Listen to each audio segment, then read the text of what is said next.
नमस्कार, मी दीपक राऊत तुमचे स्वागत करतो आजच्या शेअर मार्केट अपडेटमध्ये. आज मार्केटमध्ये सेल ऑफ बघायला मिळाला. कालही मी व्हिडिओमध्ये म्हटलं 22,500 ब्रेक झाला तर मार्केटला फर्दर डिक्लाइनिंग येऊ शकते आणि आज त्या पद्धतीनं आपल्याला मार्केटनं ओपनिंगमध्येच 22,500 ब्रेक केला. ग्लोबल क्यूज तसे खराब होते. डाव जोन्स चांगलं पॉझिटिव्हमधून निगेटिव्हमध्ये गेलं. खास करून नॅसडॅक काल जवळपास जे आहे ते 2.5-3% मायनस गेलेलं आणि नवीन फ्रेश भीती मार्केटला ट्रम्प साहेबांचे टेरिफ्स जे लागू होणार होते त्याची डेडलाईन 4 तारखेला 4 तारखेपासून लागू होणार आहेत. इनिशियल स्टेजला मेक्सिको, चायना आणि कॅनडावर होणार आहेत. पण 4 एप्रिलपासून रेसिप्रोकल टेरिफ जे त्यांचं म्हणणं आहे की ब्रॉड बेस सगळ्या देशांच्यावर लागेल इन्क्लुडिंग भारत, ते मार्केटला थोडं फिअर करणारं होतं. त्यानंतरनं बऱ्याच व्हॅल्युएशन्स मार्केटमध्ये वाढलेले, FIचं सेलिंग, अशा बऱ्याच सगळ्या गोष्टी फॅक्टरी नव्हत्या आणि मार्केटला वीक सेटअप 22,750 ब्रेक झाल्यानंतरच होता. 2 दिवस समोर 22,500 होल्ड होण्याचा प्रयत्न झाला, पण आज गॅप डाऊन ओपनिंगनं तो ब्रेक झाला आणि फर्दर सेलिंग मार्केटला दुपारनंतर बघायला मिळाली. आणि मार्केटमध्ये एक ब्लड बाथ म्हणता येईल, एक ब्लॅक फ्रायडे म्हणता येईल या पद्धतीचं मला वाटतं दिवस आज आहे. थोडं काळजी करण्याचं काम आहे, कारण मार्केटनं मेजर सपोर्ट्स ब्रेक केलेत आणि फर्दर डिक्लाइनिंग निफ्टीमध्ये येऊ शकते असं सध्या तरी दिसतंय. त्यामुळे ओव्हरऑल मार्केटला फारसे काही होप्स इमिजिएट बेसिसला वरती जाण्याच्या नाही आहेत, पण मार्केटचा बॉटम निश्चित थोडासा जवळ आला असं म्हणू शकतो. मे बी 21,500, 21,000 किंवा 22,000, 21,000 ते 22,000 या रेंजमध्ये मार्केट थोडंसं बॉटम आउट होऊ शकतं, स्थिरतावर होऊ शकतं आणि एक बाउन्स बॅक देऊ शकतं. आणि हा जो काय फॉल आहे जवळपास 4,000 पॉईंट निफ्टी या 4 महिन्यामध्ये 5 महिन्यांमध्ये खाली आले. जवळपास 16%च्या आसपासचं करेक्शन निफ्टीमध्ये बघायला मिळाले आणि जवळपास ऑक्टोबरपासून फेब्रुवारीमध्ये आजचा दिवस इन्क्लुडिंग 3.5 लाख करोडचे सेलिंग FIsकडनं झाले. त्यामुळे FIsकडनं झालेलं हे ह्यूज सेलिंग 3.5 लाख करोडचं हे मार्केटला काळजी करण्यासारखं आहे. त्यामुळे मार्केट खाली आलं आहे आणि मला वाटतं ब्रॉडबेस प्रॉफिट बुकिंग आता बऱ्याच शेअर्समध्ये झालं आहे. त्यामुळे मार्केटची व्हॅल्युएशन्स फर्दर डिक्लाइन जसं होईल तसं अट्रॅक्टिव्ह होत जातील आणि मला वाटतं तेच मार्केटचा फॉल जे आहे तो अरेस्ट करणार राहू शकतं. त्यामुळे बाय ऑन डीप राहा, फिअर होऊ नका, पॅनिक होऊ नका. मार्केटमध्ये निश्चित बाउन्स बॅक येतील आणि बॉटम जवळ आहे. अपसाईड पोटेन्शियल खूप आहे मार्केटला, कारण 1 इयर फॉरवर्ड पीनुसार निफ्टी ऑलमोस्ट जो आहे तो 18 ते 19 PE मल्टिपल्सच्या आसपास, 18 PE मल्टिपल्सच्या आसपास आहे असं आपण समजू शकतो. 1200च्या आसपासचा EPS पकडला तर त्यानुसार इथनं जर बाउन्स झाला 18 PE मल्टिपल्स हे ॲव्हरेज व्हॅल्युएशन्स आहेत निफ्टीचे.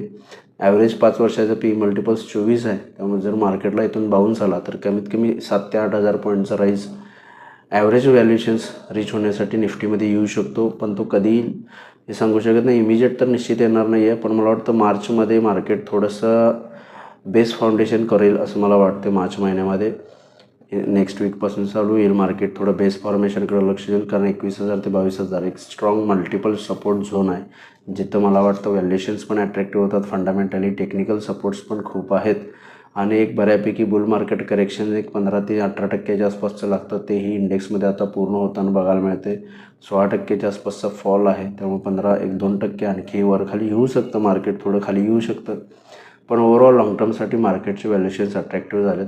टेक्निकल बघण्यापेक्षा रादर दॅन फंडामेंटली मार्केटकडे जर बघितलं तर मला वाटतं मार्केट निश्चित एक अट्रॅक्टिव्ह व्हॅल्युएशन्सला आहे आणि मार्केट लवकरच बॉटम आउट होऊन थोडंसं अपट्रेंड चालू करतील. एखादी पॉझिटिव्ह न्यूज टेरिफ्सला घेऊन किंवा इकॉनॉमीला घेऊन आली तर मला वाटतं मार्केट शार्प बाउन्स करतील. आज GDP डेटा आला आहे 6.2%चा Q3मध्ये. ओव्हरऑल वर्षाच्या 9 महिन्याच्या हिशोबानं जवळपास 6.5 जे आहे ते GDP व्हॅल्युएशन्स येते, पण फोरकास्टपेक्षा कमी आहे. पण ओव्हरऑल मार्केटमध्ये थोडंसं smooth GDP growth slow down होते. त्यामुळे मला वाटतं RBIकडनं इंटरेस्ट रेट्स कटच्या ॲक्शन्स येऊ शकतात आणि मला वाटतं गव्हर्नमेंटकडनं सुद्धा कोणतरी स्टिम्युलस किंवा इकॉनॉमीला बूस्टर देण्यासाठी काही ना काहीतरी अनाऊन्समेंट येऊ शकतात असं मला वाटतं. त्या गोष्टी मार्केटला ट्रिगर राहतील किंवा एप्रिलमध्ये येणारे ॲन्युअल रिझल्ट्स ट्रिगर होऊ शकतात. त्यामुळे एप्रिलपासून मला वाटतं थोडंसं मार्केट जे आहे ते बॉटम आउट होऊन रायझिंग ट्रेंडला येईल आणि मार्चमध्ये मला वाटतं थोडं बॉटम आउट होईल असं वाटतं. तेवढं ब्रॉडर व्ह्यू घेऊन चालायला पाहिजे, कारण एन्व्हायरमेंट सध्या खूप डिसअपॉइंटेड आहे. त्यामुळे ओव्हरऑल मार्केटमध्ये सेलिंग प्रेशर राहिला, ब्लड बाथ बघायला मिळालं. नेक्स्ट वीकसाठी सोमवारचा विचार केला टेक्निकली लेवलनुसार. निफ्टी 22,000च्यावर सस्टेन राहिला तर हायर लेवलला 22,300पर्यंत जाऊ शकतो. 22,300 एक स्ट्रॉंग रेजिस्टन्स झोन आहे सोमवारसाठी. 22,000च्या खाली आला तर फर्दर सेलिंग येऊ शकतं 21,800 एव्हाना 21,500 वॉट एव्हर द नंबर्स, कारण सपोर्ट अजून खूप खाली 21,500पर्यंत जो इलेक्शन डेचा लो होता. त्यामुळे ओव्हरऑल निफ्टी 22,000च्या खाली आलं तर फर्दर डिक्लाईन करू शकतं 21,800पर्यंत तरी ॲटलिस्ट. बँक निफ्टीमध्ये रिकवर होण्याचा प्रयत्न होतो आहे. बँक निफ्टी ड्युरिंग द डेसुद्धा रिकवर झाला. 48,000 सपोर्ट आहे लोअर लेवलला. हायर लेवलला 48,500च्या वर गेला तर बँक निफ्टी फर्दर रिकवर येईल. लोअर लेवलला डिक्लाइनिंग आलं तर 38,000पर्यंत बँक निफ्टी येऊ शकते. पण ओव्हरऑल हायर लेवलला FIsकडनं सेलिंग कंटिन्यू राहू शकतं. भलेही 3.5 लाख करोड रुपयेचं त्यांनी 5 महिन्यांमध्ये सेल केलं आहे.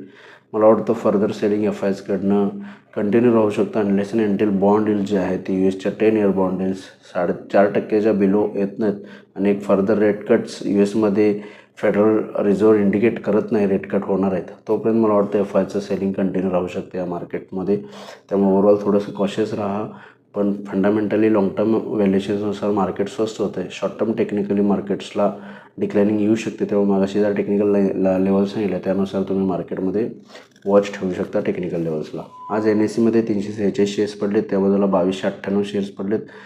निफ्टीमध्ये 5 शेअर्स पडले, त्या बाजूला 45 शेअर्समध्ये पडझड आहे. पडणाऱ्या शेअर्सची संख्या जास्त आहे ना. ब्रॉड बेस सेलिंग मार्केटमध्ये झालं आहे. सगळ्या सेक्टर्समध्ये पडूनच कारभार झाला आहे. कोणत्याही सेक्टरमध्ये वाढ दर्ज झालेलं नाही आहे. पडणाऱ्या सेक्टर्सला लीड केला आहे IT, ऑटो, FMCG, त्याच्यापाठोपाठ एनर्जी, फार्मा, रियालिटी आणि मेटल आणि बँक्स या सगळ्या सेक्टर्समध्ये सेलिंग आहे. ब्रॉड बेस सगळ्या सेक्टरमध्ये सेलिंग बघायला मिळते. जे स्टॉक्स वाढलेत त्याच्यामध्ये जास्त सेलिंग होताना आपल्याला बघायला मिळते. ग्लोबल मार्केटमध्ये फारसा दबाव नाही आहे किंवा करेक्शन नाही आहे जे आपल्या मार्केटमध्ये आहे, कारण आपलं मार्केट ऑलरेडी ज्यावेळी ग्लोबल मार्केट्स करेक्ट होत होते आपलं मार्केट करेक्ट झालेलं नाही आहे. ग्लोबल मार्केट्स करेक्शन देऊन राईजमध्ये आहेत. European markets 10-20 point plus minus आहेत, फ्लॅटच आहेत. डाव जोन्स 120 पॉईंट पॉझिटिव्हमध्ये आहे. फक्त आपलं मार्केट तुटतं आहे कारण FIचं selling, GDP slow down, earning disappointment, FIज ॲग्रेसिव्हली विकायला लागले आहेत. ट्रम्प स्टेपची भीती आहे. चायनामध्ये स्टिम्युलस दिलं आहे त्यामुळे चायनीज मार्केट्स वाढत आहेत. त्यामुळं बऱ्यापैकी फंड फ्लो जो आहे तो चायना मार्केटला चालला आहे. अशा बऱ्याच सगळ्या कारणांमुळे आपलं मार्केट पडतं आहे. पण मला वाटतं नियर टर्ममध्ये निश्चितच मार्केटचा फॉल हा थांबू शकतो आहे. पण त्यासाठी आपल्याला ॲटलिस्ट पुढचा 1 महिना थोडंसं कॉशियसली वेट करावं लागेल. तर बघा मार्केट्स नेक्स्ट वीकमध्ये आणि ओव्हर पिरियड ऑफ टाईम कशा पद्धतीने बिहेव होते. माझा व्हिडिओ ऐकला त्याबद्दल धन्यवाद. माझा व्हिडिओ जास्तीत लाईक करा, शेअर करा, माझ्या चॅनल सबस्क्राईब करून डेली अपडेटसाठी बेल आयकॉनला क्लिक करा. धन्यवाद.